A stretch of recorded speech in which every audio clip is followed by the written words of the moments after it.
Here we are.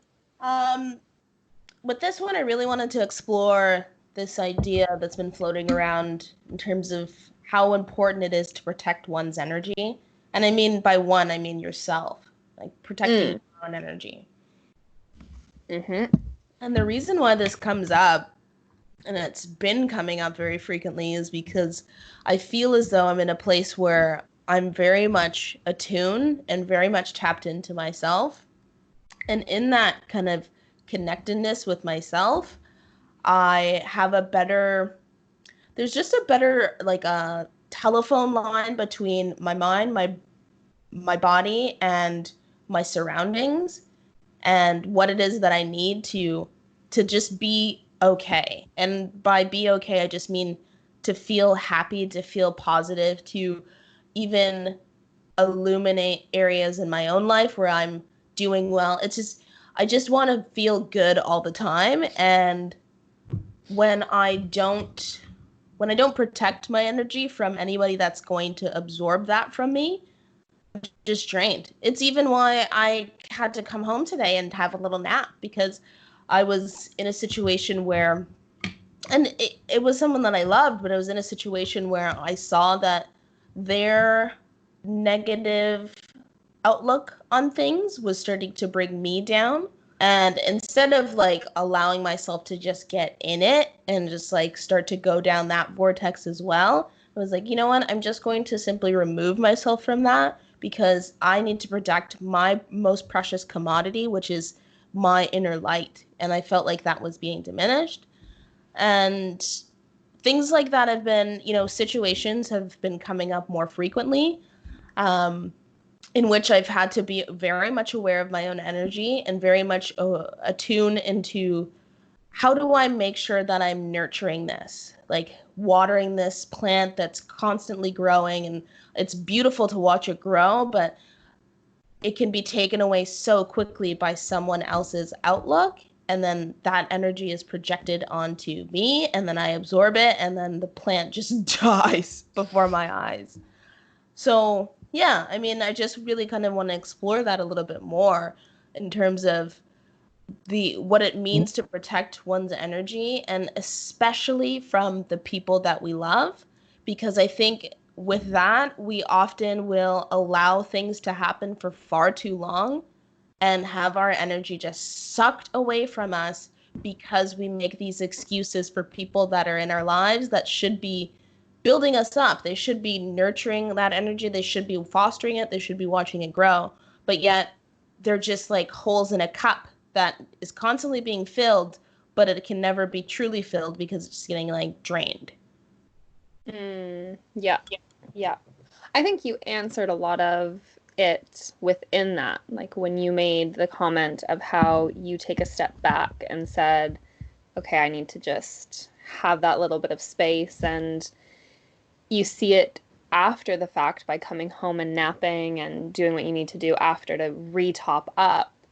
But I mean, what are we having to do in order to not get to the point where we have to nap after seeing someone? Like, what does that actually look like? Yeah. And I think for me, I've gotten to the point where I'm really selective. Like, I'm really selective with who I spend my time with and where I put it and who I let into my sphere, I guess. Because I'm just too old for this shit. I don't want people taking my energy. I don't need that. And it's tough when it is people that you love and you have to really limit it. Like, I know for me that because of the way that I love having these types of conversations, I found for a long time that people would come to me and almost want it to be like a therapy session.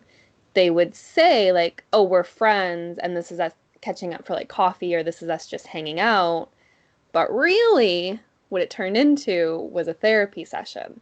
And I was just drained after because it wasn't a two-way street. It wasn't this mutual exchange where like you and I can like spitball and we both get something out of it by the end. It was just very vampire sucking my energy type thing. Mm-hmm. And I got to the point where I loved these people dearly, and I really did in the beginning consider them a friend. But when I really got into it and looked at it, I was like, no, that's actually not what a friendship is to me. That's not what I place value on. That's not what I actually want out of the people that I surround myself with. So I reevaluated my idea of love, my idea of friendship, my idea of a two-way connection. And when I do find myself in those situations now, it's very much what you said. When I feel it starting to happen, it's that moment of taking a step back and thinking, okay, either I'm going to choose to stay in this and not engage, but hold space and allow them to say what they have to say, to do what they have to do, and I'm just going to kind of be here and hold space for them, but I'm not engaging with it. Or option two is to say something in that moment and say, look, can we change topics? Can we go in a different direction? This just isn't something I have the capacity for right now, or I'm not actually the one that can support you in this. I would suggest maybe somebody else, or whatever that looks like having that conversation in the moment so that boundaries are being communicated. Because we can sit here and say, okay, like, what crystals do I need to wear? What essential oils do I put on? Like, how do I protect my energy? Like, we can go that direction if you want. But really, what it comes down to is how do we actually communicate and let people know it's not okay that you're taking this energy from me and I'm actually going to make a stand and take my energy back and put those respectful boundaries in place, because it's tough to be in those situations and think that you just have to either meet them on their level, which is usually taking a step down and being in that space with them, or you just kind of sit there and you're not really engaged anyways because you're trying to block it. Like, I know for myself, I'll kind of like start thinking about other things because I'm like, I just don't want to hear this right now. Like, I just don't want to go there. So, like, Mm. what does that actually look like? Like, what do you find for yourself when you're in that moment? Like, how do you disconnect from it? Like the situation you had today. Yeah. I find that if anything, I quite often I do. Okay, it's different for every different type of person.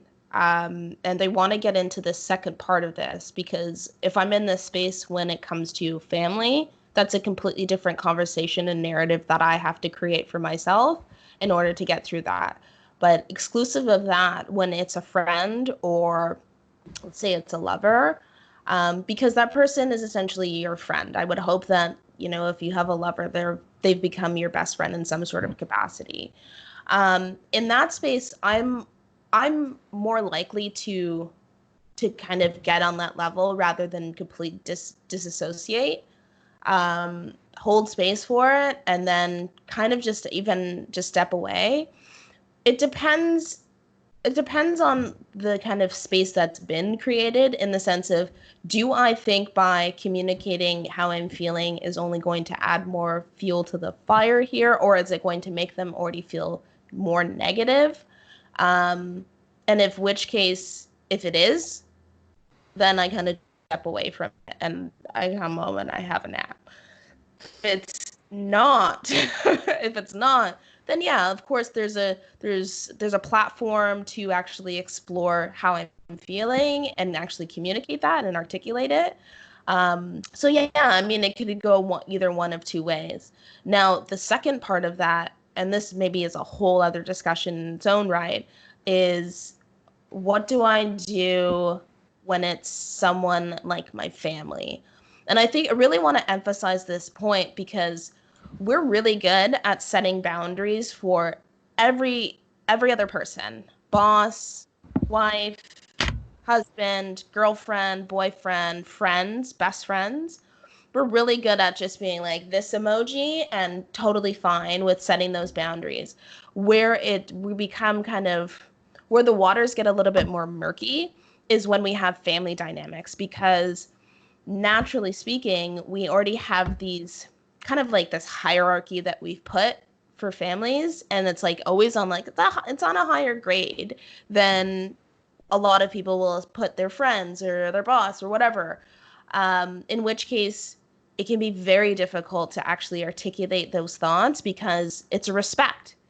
And that's where it actually can be kind of terrifying, at least for me on the outside looking in objectively of my own kind of ways that I've had to communicate with my family, because it's like you just don't want to step on anybody's toes, but you might also be coming with your own trauma. So like if you haven't had a space where you can say anything naturally in your family, then like it's really hard to set those boundaries. Or you go to the other extreme where you're just like hard fast, like I'm setting these boundaries because you've hurt me so bad. And so that commodity that is your energy is of greater value because like they have disrupted it so much, they have devalued it so many times, in which case it might be easy enough to set those boundaries. But for a lot of people, I have like a perfect example. I have a good friend of mine who's kind of struggling through life to forge their own independence away from their family. But that same support system that has been created from her family is the exact same system that is bleeding her dry, and she's not able to step outside of that and say like, look, I don't really care who you are, mother, father, brother, sister, you're hurting me and this can't go on. And there's so many people out there that kind of walk through the same way. They simply cannot set those boundaries because there's a level of respect, and that respect can't be broached by my own feelings, i.e. my own energy, because I'm just going to let my mom treat me like that. I'm going to let my dad treat me like that because it's my dad, it's my mom. But that's where it really becomes even more important to draw those lines. Sorry, it was a very long-winded way of answering one fucking question. It's because it's Well, it's because it's a real hot tea for me. You know, yeah.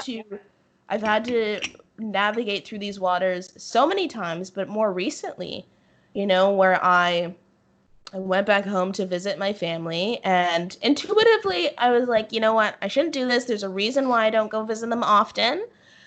But, things had appeared to have changed, even though intuitively it was like, you didn't really change, but I'm trying to give you the benefit of the doubt. And of course, my energy was sucked out of me, and to the point where it was kind of battered and it was taken advantage of, and it was gross. At the end of when your energy is taken advantage of by someone that you love so much, it is such a Violating. fucking, yes, it's such a violating feeling, because it's like, hey, look, if I walked into my apartment and everything was stolen and I found out that the perpetrator was someone like I didn't know, yeah, it would suck. But if I went into that same apartment, everything is stolen, and it was like my own blood, they'd be like, that's fucked up. Dare you? That is fucked up. And so often do we have these, spiritual, emotional burglars that we allow into our spiritual, emotional houses and steal our shit. And Yeah. it's like, why would we allow Like, that? I where's the left the door police? wide. Yeah, I left the door wide open. Why would I even call the cops? I left the door wide open. How Gave do we him a make key. sure? All of it. Yeah. How do you make sure that we like are constantly we got the locks on the doors and we know who we let in and who we don't? Yeah, I love Loaded. that. Sorry, that was No, loaded. there's so I'm on a much in rant. it. Now I got this espresso and I'm like, I know. I'm like, okay, go, go, things go. are getting real. We are in it. Things are happening. No, it's good. It's good though because there's so much in it, and I think the point that I had to come to and like work in progress, Hmm. 1000%. I am by Yeah. no means on top of this one yet. I am Yeah. still in it because what I find with family as well, the next layer that complicates it even more is that we fall back into that dynamic. Like, I don't know about you, but when I go home for a visit, I'm my 16-year-old self again. Like, Yes. what? I'm like, I've done Yes. so much work. I'm this powerful woman that feels so secure and so in my foundation. I go home and I'm like, Mom, take care of me. And I'm like this bratty little 16-year-old again. I'm like, ew, not a Yeah. good look. But I'm watching myself do it and I'm like, I can't stop. Like I'm just Mhm. in that dynamic again. And I go right back into that space. So for me, what I've really had to do is really get clear on why I put so much weight on a blood relation. Like, why have I created a construct around that being so important? And I think it's because society says, like, well, your blood family or your family of origin, like, that's everything. That's your tribe. That's your everything.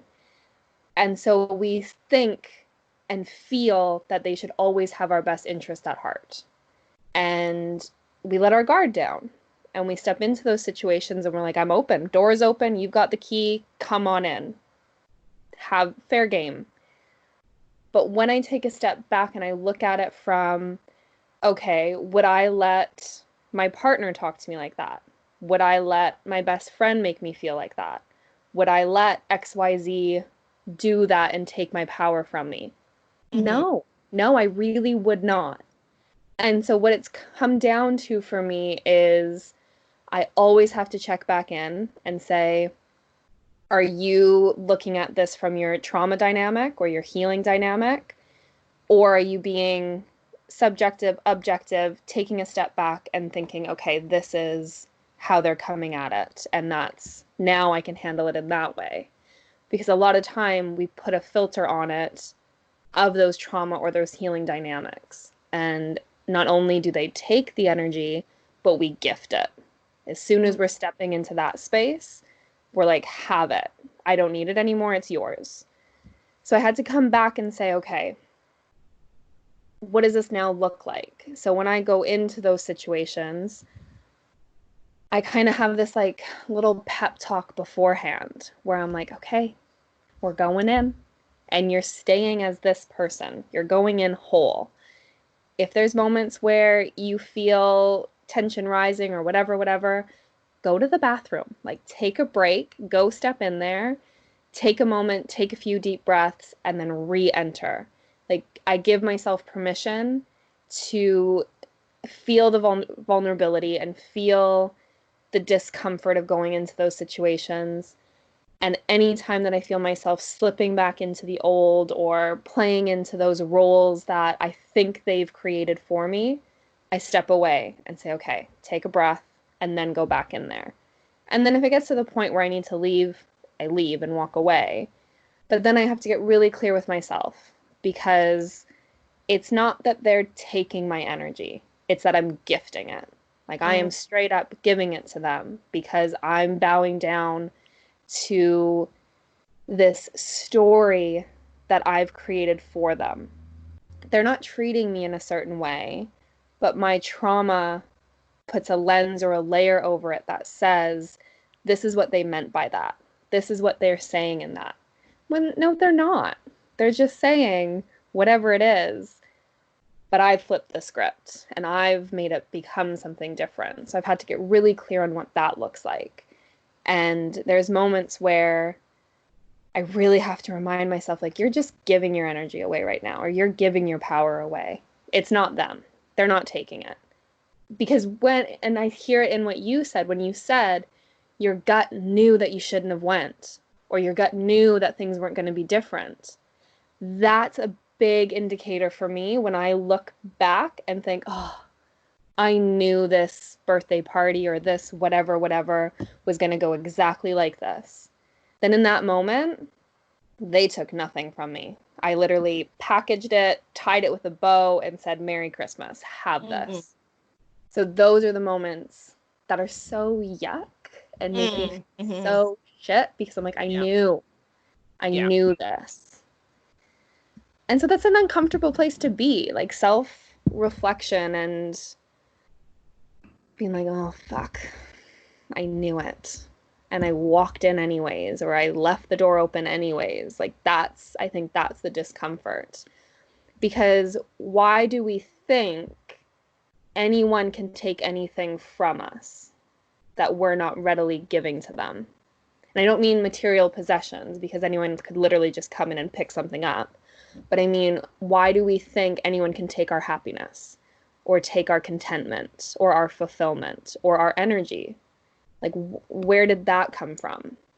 Because how do they take it if we're not giving it over to them? What does that look like? Yeah. Well, that's interesting. I mean, that just hearing you say that makes me feel a little bit gross because it's like, yeah, totally. I fucking Amazon primed my my energy straight to them, same day delivery, and I should have known. I You didn't should have even known. charge shipping. You're I like, didn't have even it know. Of for course, free. no, they're Prime member. It's all included. They get Prime TV, they get the delivery. It's amazing. $8.99 a Yeah. month. And a candygram. You're Oh, welcome. Jesus. Yeah, it's frustrating, but in this world, this fucking journey that we're all on, I think it's just as important to be aware and actually kind of allow yourself to be like, okay, this is icky. I should have known, but I'm gonna move past this. Because when you get closer to yourself, or at least, I'm not gonna speak for anybody else that's listening. I am gonna speak for myself. As I get closer to myself, I realize just how powerful I am and just how immensely valuable the commodity of an energy of being is. And it really kind of, it pisses me off. It straight up pisses me off when someone tries to steal my commodity, this stock that I've been investing in, and I've been watching it grow, and I knew I had like a hunch this was going to take off. And people start to see it. People start to see that the stock is rising and they want to latch Yep. on. They're like, they want to invest. I want to invest. But it's Yep. like you can't just have any investor in this. Like they really have to believe in the product. They really have to believe in the company. And that is you. That is me. So it's just been tough. It is tough to Mm. sit back and actually assess and realize like, oh, okay, I gave it away for free. Yeah. How did I let that happen? Because I But think you looked at those investors as people who were meant to actually tangibly invest in you. They're meant to invest in your well-being. They're meant to be there supportively. Like when we say invest, we mean energetically, emotionally, spiritually, like they're there for you. And those are the people that you look to, that when I think of my family, I think of them as the first people that I would go to if I needed an investment, like they're the ones. If I need emotional support, spiritual support, mental support, like whatever, they're the people that I should be able to go to and connect with. And then when they're not, when we're like, oh, well, I just sat at this boardroom table and told you how great I am and told you how worth this investment that I am, and you just like turned your back on me. Wait, what? Like that's such a slap in the face because mhm, we think that they're the people that are investing everything in us to elevate us and to get us closer to our whole selves, closer to our higher selves. And when they turn out to be the like Ponzi scheme people who are just trying to like bleed us dry of our money and steal it and run, we're like, oh, fuck. I just got mhm. blindsided. Yeah, And that's I just got hard. shafted. Yeah. Yeah. Like there's nothing that could make that not hurt at the end of Yeah. the day. Like that, it's just a shitty situation. And it's like when you get into a relationship and you're like, oh, this is great. And I'm all in and they support me and they show up for my things and they make me a better person. But we're blindsided by the chemistry of falling in love, like the physical hormones that course through our body. We're blinded to it. And then when we see them for who they really are, and we're like, oh, no, you're using me, you're taking from me. None of this is to my benefit. It's all to my deficit, really. And then, of course, we feel stupid because it's vulnerable. We've put ourselves out there and we've said, here's this amazing product for you to invest in. And then when somebody says, yeah, no, not really worth it, we're like, wait a second, that's me, that's my everything. And you're saying Mhm, no to that. mhm, So of course mhm. it's hard. Absolutely it's hard. Yeah, but it's just as that's all important. I hope that people, like, when they're listening to that, they're not seeing that as like a negative or a deterrent to not go through the motions of having to go through this. This is just a part of the Absolutely. journey. You realize that sometimes there's shitty investors and there are people that are actually there to for your best interest, and they're actually looking out for your Yeah. best interest, and they truly do care. It's where you need to be more focused and where the awareness needs to be tighter is really And being able ask to better differentiate. questions. Yeah. Is it asking them better questions or asking yourself better questions? Both. Both. Like asking yourself what you really want out of an investor. What do you really want? What are you looking for in that partnership? Asking them who they really are and like not letting yourself be kind of filtered by all of the chemistry and everything that happens in our body, but actually like looking at the warning signs. Like you said it, you knew in your gut. I've had so many times where I've either gotten into a friendship or a partnership, business, intimate relationship, and I knew every part of my body knew. And I was like, this is a great idea. And my gut's like, no, this is an awful idea. And Mm-hmm. then 6 months down the track, I'm like, fuck, I knew. I knew I shouldn't have done that. But I learned. I don't regret any of it. Had to go through all of it for whatever reason. But we know. We know these things. And for whatever reason, when we don't listen to the gut or we don't listen to ourselves, some lesson has to be learned in it. Something, we're only dealt what we can handle. We're only Mm-hmm. dealt what we need in order to grow. So the moments when we ignore ourselves and we dive into something, some lesson had to come of it so that you were better set up for the next time or you're better set up for the next partnership or whatever it looks like. Because this is all happening for a reason. It's all growth. It's all lessons and this and that.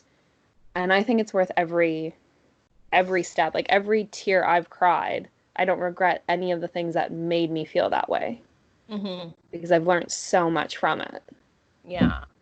I have a friend, Ryan, and he mentioned something to me that like really, really stuck with me. And it's just like I hold it so closely to my heart now that he said it. And he basically just said like nothing's a waste. Like absolutely nothing. At least, and he's speaking with respect to his own life. And of course, if this applies to your life, then and if it resonates with you, let it resonate with you. If it doesn't, it doesn't. But nothing has been a waste. And I look at my own journey, I look at my own life, and truly nothing has been a waste. The heartaches, the wins, the losses, the fucking conundrums, the what the fucks, the I can't believe I did that. All of those times, those experiences, those emotions have never been wasteful because No, it all kind of has led me here to what you see and to what I'm experiencing now, which is so wonderful and so beautiful. And it's not to say that I don't still go through hardships. I just basically had my heart fucking smashed in a blender by like the person that I'm supposed to love the most. But it wasn't a waste. It wasn't a waste because in that was came a really, really beautiful lesson, and the narrative that we have here of, and how important it is energy. It is a precious commodity. mm, there's so much to be said You froze a for. little bit. Oh, so have you. Uh-oh. You're frozen. Oh, there she is. Okay, Yeah, cool. Yeah, it was a little bit laggy, but we could still use it. I think so. It just did. I got to the point where you said it's such a sacred or special commodity. Is Yeah, that, yeah, yeah. yeah. It's just something so valuable and it's so important that we protect it. But you know, I would even like to expand on this thought of protecting one's energy just outside of maybe like human beings, like other people, but what that means to be kind of I don't know if this is a term or maybe I'm just coining this term, but a quote unquote spiritual minimalist. And that's something that I've kind of like, I don't know, I've been swirling around in my head and I've kind of really adopted in the sense of like not taking in too much because again, to trying to preserve and Oh protect my my own God. energy. And the biggest thing that I'm seeing where a lot of energy and a lot of time is wasted and it starts to create very, very negative thought patterns is fucking social media. And I know it's been said so many times, we're beating a fucking dead horse, but I'm seeing even my peers, people that I love and trust the most that are very much like-minded. Um, the one thing that really separates us is how connected they are to their phones and how disconnected I am and I have become. And I'm not trying to be self-righteous, but I just notice, a huge correlation between my own happiness, my own awareness and attunement increasing and the decreasing of my phone. There'll be time, like days at a time where I don't look at my phone now. Um, but it's like there's also consecutive days at a time where I'm seeing more magic. So it's like this weird parallel that I'm seeing, and that is a way of protecting my energy too. And this is something I really Yeah. want to emphasize to people. I guess the irony lies that we're, recording some on like a piece of technology and they're going to listen to it on their phone or whatever. And it's like there's the duality between those two. Like it's a great thing and it's also just it Yeah. can be a disgusting thing. But it's so important to recognize that, to recognize what's great and what's not, and consume the information that is lifting you up and that's helping nurture your energy instead of, draining it. And yeah, I kind of just wanted to expand on how important protecting one's energy is outside of just the people, but just all of the shit that we consume and absorb. Yeah. Oh my God. There's so much. Like I went through because a lot of the work that I do is online. So I have to be on my phone and my computer because a lot of the work that I do is there. And when you then have to market yourself, you're on Instagram, you're on Facebook, you're on blah blah blah blah blah. And I got to the point where I was like, nope, this is so unhealthy. It's so not okay. Can't do it. Like, what does this balance look like? So I literally went through and like deleted Instagram and Facebook off of my phone so that the apps aren't there, so it's not accessible. I don't put any notifications on. Like I turn off even the notifications for emails. I was like, I need to see no red dots on my phone. I need to see no banners coming through to remind me of what's to come. And then I even went so far as to hire someone to do marketing for me. Because I was like, I actually don't even want to be in that space Mm-hmm. because of how much it was pulling and how much it was comparison. Like you have to do market research and see what other people are doing. So you Yeah. like see, oh, they're so successful and they're doing all of these things. And then I'm like, Yes. oh, I'm just here doing nothing. And I'm like, no, get that out of here because that's now this self-fulfilling prophecy because you're so caught up in this vortex of social media. And I was like, absolutely not. So I did a complete step out of it and was just like, I can't do it anymore because it's one of the main things that I see. Like, I have this one friend, so speak of energy sucking, I have this one friend who she will literally be talking to you while she does this. Mm. And I'm like, put that down. Like, Yeah. I can't stand it. And Mm-hmm. she'll look at you when she's telling you something that she wants to talk about and she'll be engaged. The second you go to respond or to tell her something about you, she's on her phone. How disrespectful and how much of a slap in the face is that? That it's okay for you to share, but you're going to completely disengage when somebody else needs to share with you. And when I saw that, I was like, okay, wait, that is so common though. I see that all of the time of people like listening, but also simultaneously on their phone. We cannot multitask. As human beings, our brain cannot multitask. So even if you're trying to do a bunch of different things, you're not productive at it. All of the research that went into showing multitasking has most of it's been debunked. Like we've seen so many things say like we're just not capable of it. So not only are we limiting our productivity by being in a million different places and totally scattered, but then you couple the thing with comparison and seeing how great everyone else's lives are when you look at their highlight reels, because most people are only showing you what's great. You're not seeing all of the levels and layers of it. And then you sit there and you're like, oh, well, my life feels meaningless because I don't have a cool picture of my food to show, because that's how we know that we're successful, is when we're taking pictures of Apparently. it, apparently. Apparently. So, Yeah. and there's just so much to it where I'm like, oh, and then, oh, I could go on for social media for days, but I digress. I think it's important to do cleanses, like take a step back. Even just doing like a screen-free day once a week. Give your eyeballs a break. Mm-hmm. Too much blue and red light. Give them a break. And give your heart a break. There's so much negative news. There's so much fear mongering out there.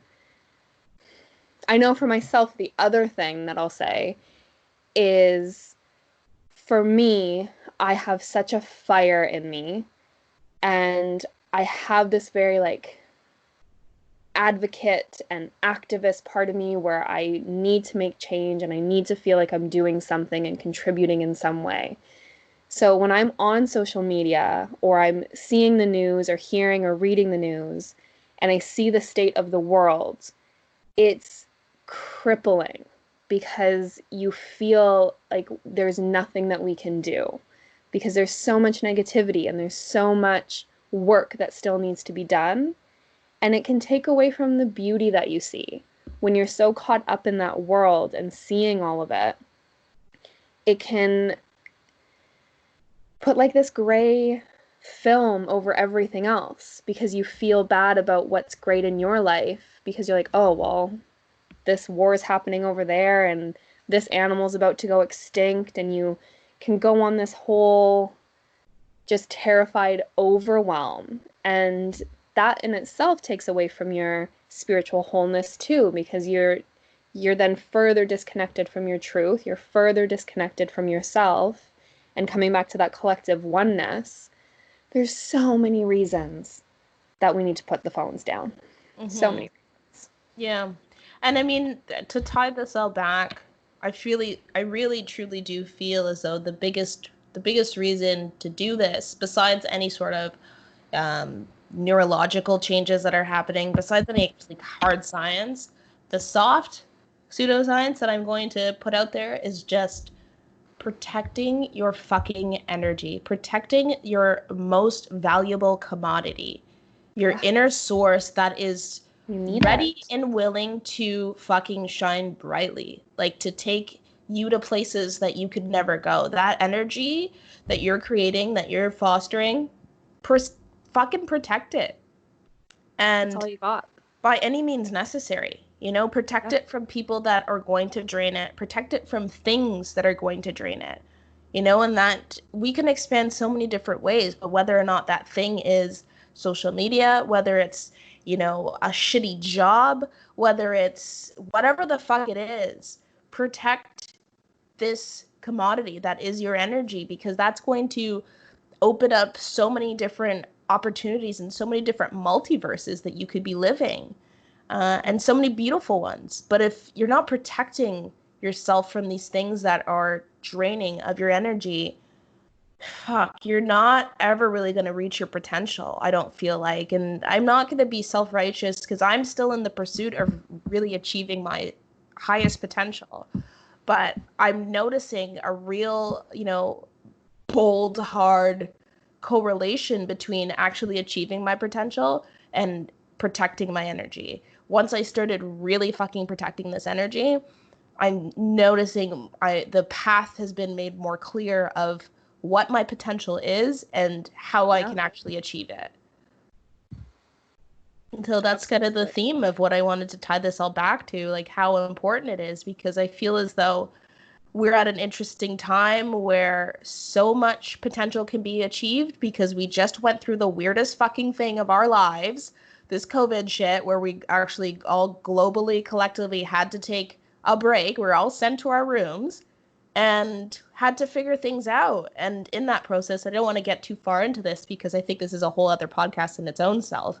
But, in that time of in my room, fucking figuring out my shit, I started to realize like what my potentials could be. And to get to them, I've had to really protect this energy and step away from the phone, step away from people that were sucking me dry, stepping away from things that were diminishing my power. And jobs, I've had to walk away from jobs. Security, job security, like financial security, I've had to walk away from because it just wasn't the trade-off of losing my power, losing my energy, just wasn't enough to justify having, a paycheck in my account every 2 weeks because I needed that security. Yeah. So that's where I'm at. That's why I wanted to talk about this, because I feel like a lot of people are in this space and we need to be kind of more open about this stuff because now's the time. It's always coming back to self. Like, you literally have nothing else. I Everything feel else like, is material and can disappear at literally any moment, which we've seen. yeah, So yeah. to always come back and say, okay, if I am my biggest priority and I am my number one and I am the most sacred thing ever, how am I going to treat that? What am I going Mm-hmm. to do? I like to treat myself like I would treat a pet. I need to feed myself. I need to make sure I've got water, got a cozy bed. I Mm-hmm. sleep. I go for walks to get some movement. So, Mm-hmm. because I love dogs and they're my favorite thing. So I'm like, okay, how would Mm-hmm. I take care of a dog? That is like the most sacred thing that we're as humans too good for. We don't deserve them. How do I treat Mm-hmm. myself like that? Mm-hmm. They don't sit on social media all day. So I'll do the same. Because they don't have thumbs, but if they had thumbs, they might. I don't know. I, I'm kidding. I'm They kidding. don't They're even probably like like chase their walking tails, in the really. actual. Pardon? They don't even really chase their tails. Like They little don't. Jack over there, he just chills. He I does know. nothing. Like if he had a phone, he would just like Netflix. That is literally it. Probably. Yeah. Yeah. Is that kind of the basis for the company that you'd started, like the Self Agency Academy, in terms of like getting closer to oneself? Yeah, 1,000%. Like that is literally all it comes down to. Because I do think that we don't understand how we operate. So how are you meant to take care of this? Like when I think about my car, I don't know the first thing about a car. I literally put gas in it and then I take it to someone else to fix it and I drive from A to B. Yeah. Don't know a thing about it. So I take a lot less love and care because I'm just like, yeah, whatever. It's just this machine that gets me from A to B. Mm-hmm. And then when I think about my partner who knows everything about cars, he takes care of it. He knows what to do, how to do it, when to do it. He can hear certain things and says, oh, it sounds like this is about to happen. I need to go do this. And he cares for it. If I don't know anything about myself, how can I care for myself? How can I Mm-hmm. say, oh, this beating heart right now isn't actually that I'm excited, it's actually that I'm really nervous, or it's this compared to that, and this is what I now need to do in order to take care of this and set me up. So I do think that we really need to start understanding ourselves, understanding emotional awareness and intelligence, understanding mental fitness. How do we operate? What is happening in our bodies? So that we want to take care of ourselves. Because when I started understanding nutrition, I started eating better because I was like, oh, gut brain connection. Who knew that what I put in my belly actually matters to what's happening in my brain and my mood and my energy levels and my libido and all of this? Huh. Mm-hmm. Now I'm going to eat better because I know better. It's like Mm-hmm. Maya Angelou, goddess. When we know better, we do better. Mm-hmm. And that's what everything comes down to for me.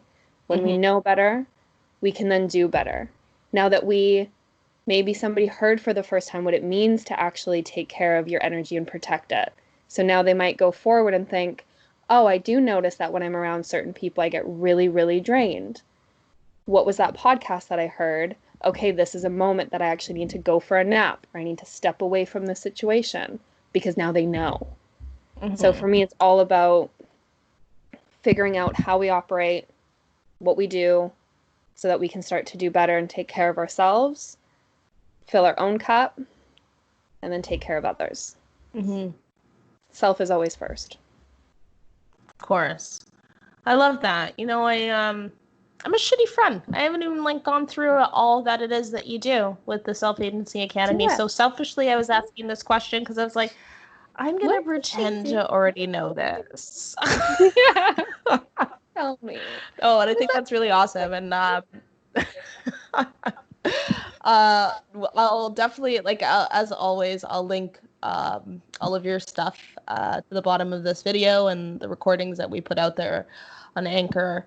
But I think that's what you're doing, Amanda. And I'm saying this not as just someone that you're one of your friends and soul sisters and so on and so forth, but like just as another human being talking to another human being. I think what you're doing is incredibly powerful, and it's moving. It's really moving. And to see you put together the podcast that you do and like the different workshops and the different resources that you're putting forth for people to get closer to themselves is just so fucking brilliant and so beautiful. And I'm in awe, and I'm so grateful. I'm honestly just so grateful that you allow me into your world, as difficult as it is, because I don't know what time zone you're in, and I never know when we're gonna film these because you're a day ahead and it's confusing.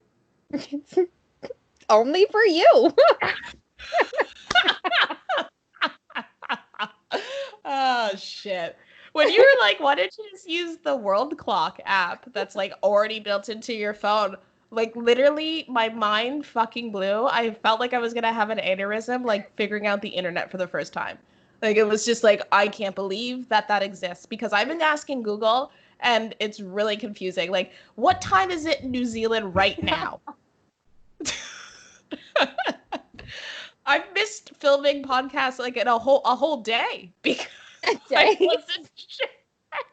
I wasn't Hey, where sure are what you? time. I'm like, I'm 2 days behind you. What? I'm like, no. Jesus, Now. whatever. Anyways, I love you to bits. I think that's all for this one. And I think we've dropped little nuggets in terms of different new narratives and new podcasts that we're going to talk about. COVID being one of them, the before, during, and after, and then what the fuck are you gonna do now, you asshole? It's coming. That's what I'm gonna title it. And then there was another kind of like offspring thought that kind of was born there, but I'll have a look at it. Anyways, there's more of these things to talk about, and I'm excited. I'm excited because people need to hear this stuff, and I think there's an appetite for it. Things are shifting. Yeah, there's an appetite for it. So I'm like, why not now? Let's just do it. Why not fucking now? It's now or never, man. No better time. Yeah. Okay. Well, love you. Love you. Yeah. I appreciate the heck out of you. Okay. Appreciate you. Okay. Bye.